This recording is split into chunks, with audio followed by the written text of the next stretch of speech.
Welcome, welcome to week 3 of this series. You have now tuned in not once, not twice, but 3 times to get your fill of exactly what you need. This is Navigating the Digital World, and we are so grateful you are here today with us remotely. I'm Chelsea Phillips Tafoya, and I'm here with the lovely, the beautiful Bark CMO and our local online safety expert, Titania Jordan. So grateful for this partnership with Cricket and Bark. Titania, give us that lead in of what Bark is. Oh my gosh, thank you so much for being here. Thank you to everybody who is tuning in live and tuning in after the fact. Bark is tech that helps keep children safer online and in real life. We help protect close to 6 million children across the nation. We've just expanded into South Africa, and we're in close to 2,900 school districts across the nation. It's pretty incredible to be part of a mission that is empowering parents, protecting kids, and today I'm really, really excited about what we're going to talk about. Today's subject, of course, is the digital footprint and cyberbullying.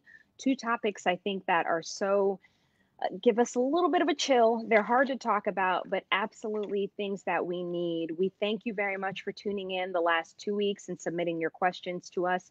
We've got a load of questions and a load of tips. That's why we've got our expert here. I'm coming to you live remote from Arkansas. So, a shout out to everyone from Arkansas who also submitted a few questions for us today. And Titania, of course, is in Atlanta. So, digital footprint and cyberbullying. After college, that is the first thing I did. I got on my social media and I scrubbed everything I could, all those photos I once thought was cool. And you realize this is going to be online forever. And I don't want to even look at myself looking like that 10 years ago, much less have an employer or someone who can hold weight with my future. Titania, talk to us about our digital footprint. Yeah, that is one of the key conversation points to engage with your children about as early as they can understand the concept of a digital photo, right? I know when our babies are born, we take all kinds of pictures of them and we flood the internet with all kinds of information about them. And as they get older, they start to have opinions and feelings that we need to respect about just oversharing. Like Mm. when they grow up, do they want this photo online of them? Maybe not, and we've got to take that into consideration. It's a great point to talk to your kids about this photo, this comment, this anything leaves a footprint, much like a footprint in the sand. But like a footprint in the sand, the waves don't wash it away. Even if you delete it, even if you put it on a platform that disappears, it can still live there on a server somewhere in a backup. You can't just delete something and it's deleted. You have to delete the deleted folder. You know what I mean? Like, it's very tricky. And not only that, but sometimes your peers can take a picture of something before it goes away, so it lives on somebody else's server. So it's a lot to talk about and a lot to think about. But your children have got to understand the importance of understanding their digital footprint and the permanence of one. So I was going to say, I mean, where do we even begin with this? I mentioned earlier that I started with myself, and that was far before I even had my daughter. So to Yeah. even think about being younger, where we don't think twice about our actions, sometimes us adults don't think twice about our actions. But where do we even begin as a parent when it comes to our own digital footprint, much less being that example for our child? Absolutely. There's been a lot in the news lately about parents oversharing. I'm guilty of it as well. And when my son was old enough, we actually went through my Instagram account where I primarily do the bulk of my sharing and looked at every picture that he was in. And I was like, buddy, are you okay with this being out there? Because my account Wow. is public, not private. And, yes, no, yes, no. And he, it's his picture. And if he didn't like it, I took it down. So that was a great way to just recalibrate our relationship and my digital footprint. In terms of speaking with your children about it, it's important to talk about the concept of PII, that's personally identifiable information.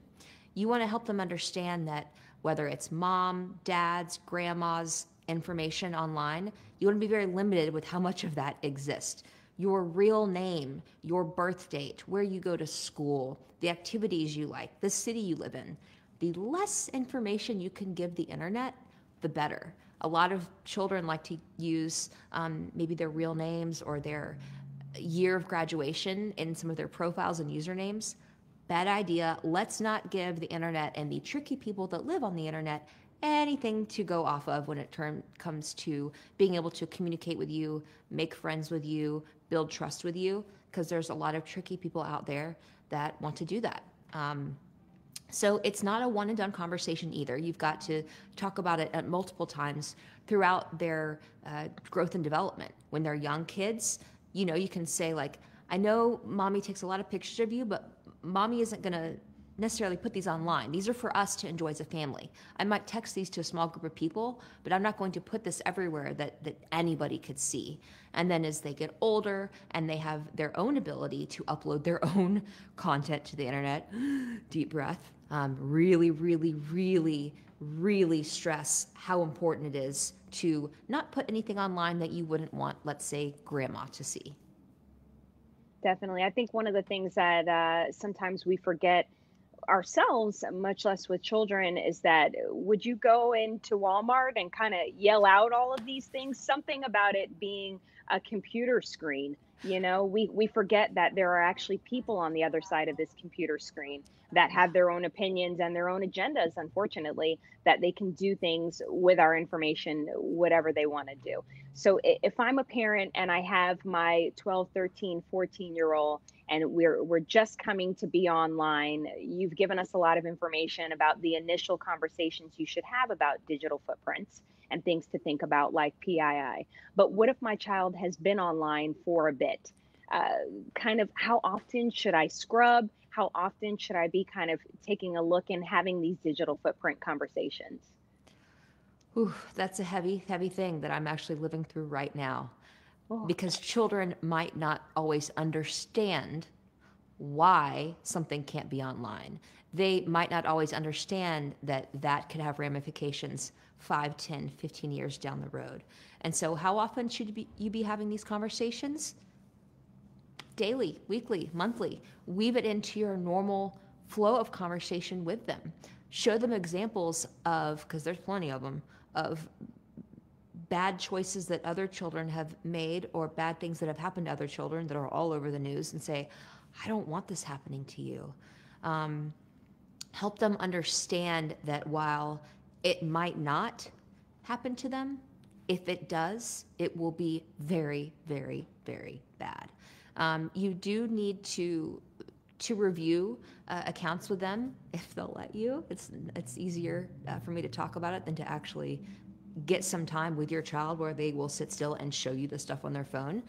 But that's why we use Bark. Bark will alert you when your children have posted or encountered problematic content that you and hopefully they don't want to live online. You know, I wish that my MySpace account was still up and live so I could sit down with Jackson and be like, look what mom posted when she was in her early 20s out at, you know, mm. the bars of Buckhead. Like, this is not okay. Like, let's delete that before, you know, employer, whomever can find it, you know. Thankfully, I don't have to worry about that, but our kids do.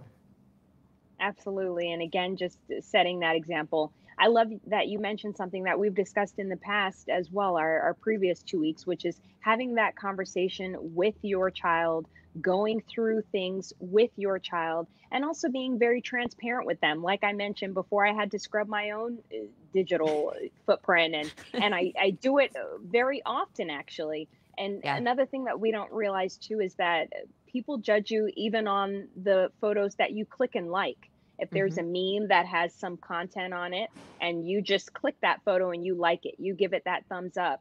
I mean, this is all included in your digital footprint. It doesn't just have to be this crazy photo that you took, you know, with your friends at school and then you post online. It could even be something that might be a little controversial. And you and I, one thing that I really like to talk to my daughter about even now, and she's 5, I let her know you're a brand, girlfriend. You are your own brand. Every single time you step out of this house, you are a brand representing our family. You're representing yourself. and you're representing what you want to be and who you want to be. So try to think about those things. Keep that in mind. You are a brand, and so your digital footprint has an impact on your brand. Did everybody hear that? I want to make sure everybody heard that because those are wise, wise words that honestly a lot of us adults could benefit from digesting.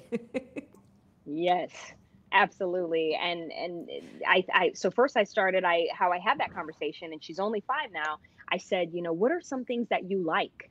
And that's kind of course, she went down the gamut of all the little toys she likes and things like that, or even foods she eats. And then I said, well, these are all brands. Some of these things are made by the same company, and kind of that's how I went down it. So that worked really well. All right, let's jump into some of our questions because we have quite a bit this week. Okay. And for everyone watching, welcome, welcome again. If you've just tuned in, this is a partnership with Bark and Cricket Wireless. And I'm Chelsea, and I have Titania, our resident expert on online safety for your kids with us. We are taking questions that we have received, gearing up for today's subject, digital footprint. And we will get into cyberbullying very shortly. So, one question I had is when do we, oh, actually, that's for cyberbullying. So I'll save that for just a second. All of these are cyberbullying. That's a big subject, so we'll touch there in just a moment. I mentioned how often should we go online and review, and just to recap, you said daily, as often as possible, because all it takes is that one moment of slipping up. I mean, in 3 seconds, a world can be flipped upside down. So, and good kids make bad choices. It's Mm. not just bad kids. It's everybody. Everybody makes mistakes. Think about how many mistakes we made, as 12-year-olds, 17-year-olds. And not only that, one thing I wanted to touch on quickly is it's not just about what you are actively putting out there. It's about what can be inferred from a photo. If Mm. you and your best friends are taking a selfie in front of the front door of your house, and then everybody all of a sudden online can see, well, that's what your house looks like. If I'm coming to visit you, I now know what house to look for. Little things like that you people can glean from a photo. It's important to keep that in mind when you're putting it out to the entire world. Hmm. So Jenny from Albany wants to know if my child has already put something online that is suspect, for lack of a better word. What should I do? How do I start that conversation up? Yes, and that happens. You're not alone, Jenny. Thank you for asking that. First thing would be is to, if you don't want it up there, delete it. You can't do anything about if somebody has taken a screenshot or sent it along, but you can delete it. That will stop any future sharing. You can also request to whichever platform it lived on to delete it as well. After a certain amount of time, most platforms will, they're not going to hold on to everybody's information forever because their server bills would be astronomical. But, if you don't want that platform to even be holding that somewhere in a server for any amount of time, ask them to please delete all of your child's information. If the content has been shared, has gotten out there, there's limitations that vary by state, but if it's perhaps nude material or child sex abuse material, then you can reach out to your local law enforcement. Also, NCMEC, the National Center for Missing and Exploited Children, and also ICAC, the Internet Crimes Against Children. Every state has a unit, and let them know what has happened, and they can help give you steps for how to stop that continuation of that content. And that leads us right into cyberbullying. Yeah. What is cyberbullying? This wasn't something that you and I had to deal with when we were growing up. Cyberbullying. It is, my heart just goes out to every parent and child that is now living in this world where you can't escape the bullying. It follows you through your device and the accounts that you live on. It's hard, and I'm so sorry if you are going through it. We really need to teach empathy as a society. It's something you cannot stress enough. When it comes to cyberbullying, whether it's overt harassment, whether it's masquerading, where somebody is impersonating you, creating fake accounts of your child, whether it's exclusion. Somebody might not be saying nasty things to you, but if they kick you out of that group chat, or if you're not in that DM thread, or if you're not in the close friends and can't see that Instagram story, you're left out and you'll probably find out about it. There's trolling where just people can provoke you and bait you to try to get a rise out of you, and then you've made some bad choices that are documented online. You know, there's so many ways that children can be cyberbullied and are cyberbullied. I also want to pull up a data point from our BARC 2020 annual case study. You know, you might not think, "Ah, this is not going to happen to my kid," right? Like, it happens to kids, but it's not every kid. Well, 76.7% of tweens and 82% of teens experienced bullying over the course of 2020 as a bully, victim, or witness. And per our data, which we'll be releasing end of December, it's on the rise. You know, 1 in 4 students are being bullied according to the CDC. It is a real problem. Sam from Jersey wanted to know, what can I do if my child is involved in online bullying? Ooh, that And brings it to the other perspective, right.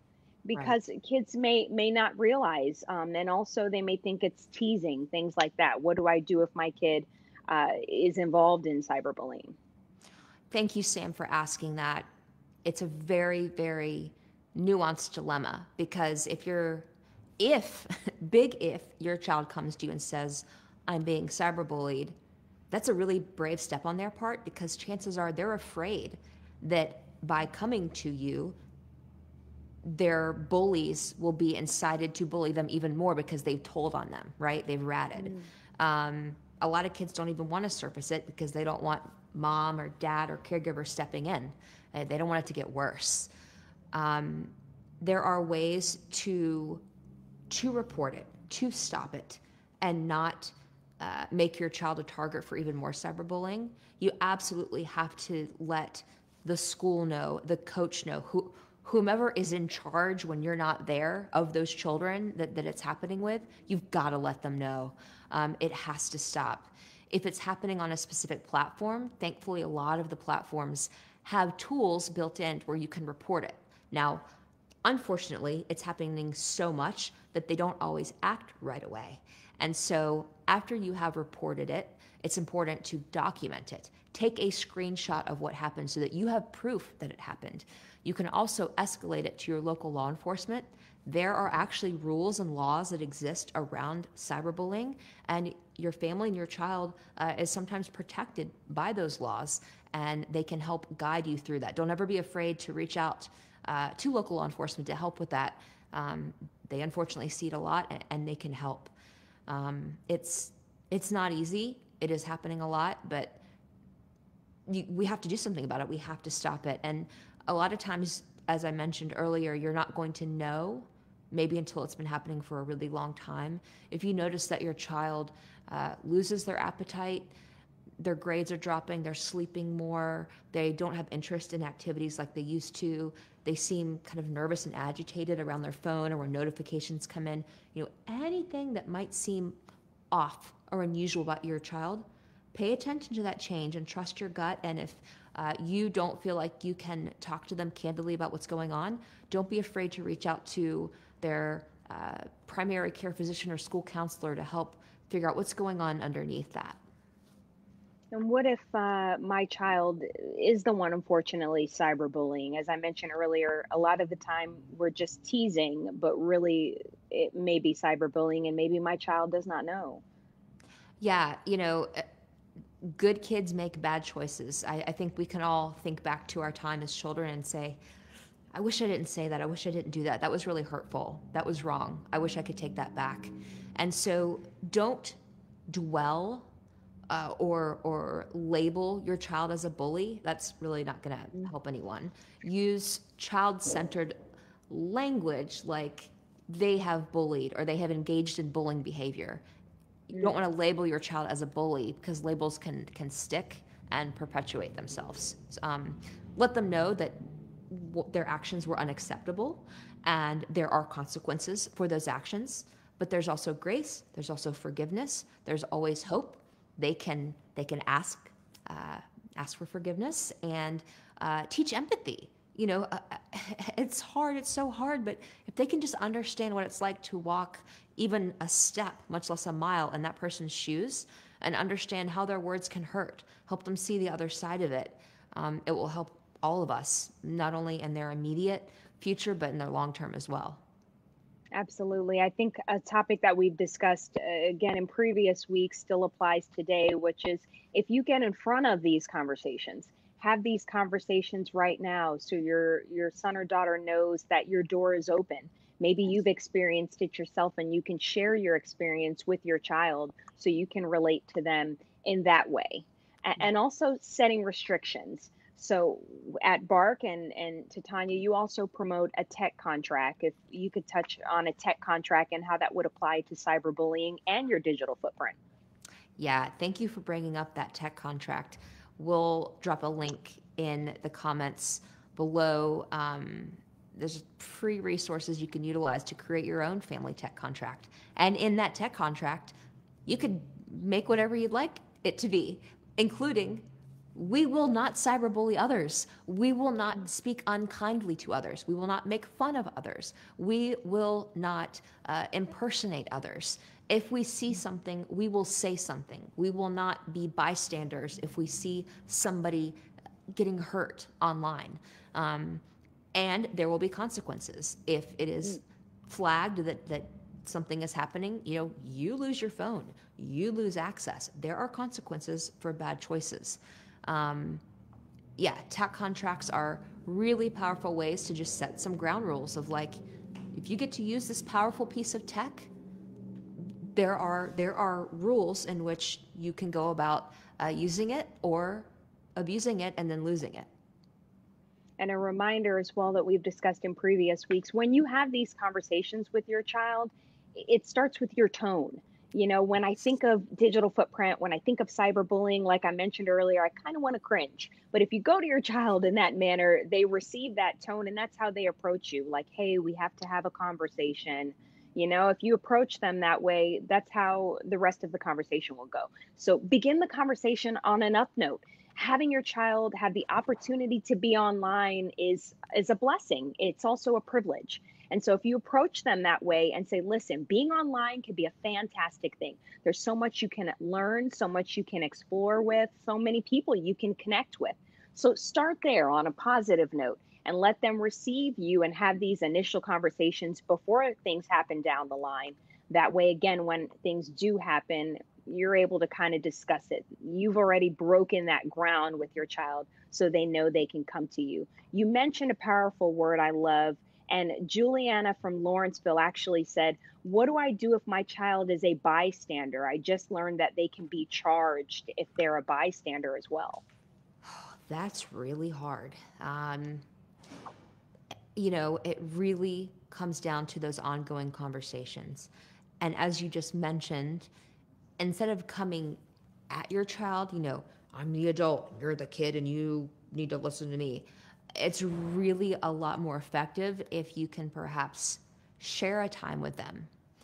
A lot of conversations are very powerful when they're happening, in the car, because y'all are both stuck, So bring up a time where you felt left out or somebody hurt your feelings, and how did it affect you? And maybe that will help them open up to you and say, you know what, I posted this, and in hindsight, so-and-so wasn't included, and maybe I shouldn't have posted that because I didn't mean to hurt them. I was just excited about being at such and such a place. You can also share with them a time where you maybe made a mistake. Like, you know what? I commented on somebody's post and I was just kidding. I didn't mean it to harm them, but it hurt them. It hurt their feelings. And I'm sorry. And I reached out to them and said I was sorry. Or, you know what? I haven't apologized yet and I should probably do that. Has that ever happened to you? Have you ever regretted a choice you made online? Just having those conversations that put you in partnership with them as walking alongside them on this journey will help y'all navigate this. I love that. A partner. Help me to help you to keep this privilege. Yes, it's a privilege. It is a privilege. Speaking of help too, I think sometimes we forget that kids naturally are hardwired to want to help people and want to be kind to others. Naturally, when we are born, thank God, humanity, we want to help people. So Yes. I think that's something that we kind of forget as well as parents, really touching, like you mentioned, on that empathy field. Yeah. So I am going to recap some of our great tips you gave us earlier about what the digital footprint is. You mentioned PII, which is your personal information that you put online. How often should you be reviewing your kids' digital footprint? As often as possible, daily if you can, and have those conversations openly with them. Another thing I'll mention with that too, and I have to constantly remind myself, is touch base on the positive things as well. If you see your child give someone a positive compliment, say, that was really cool that you did that.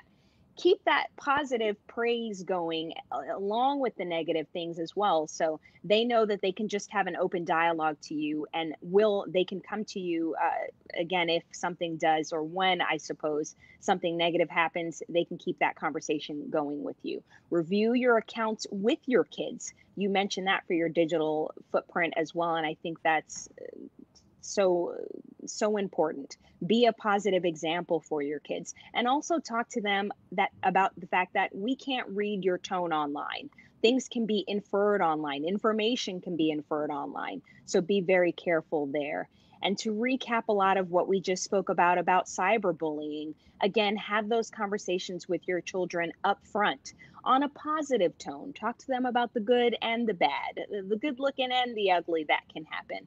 And different tools you can have are the tech contract you mentioned, where you lay some rules out and they also know the consequences of those rules if they break them.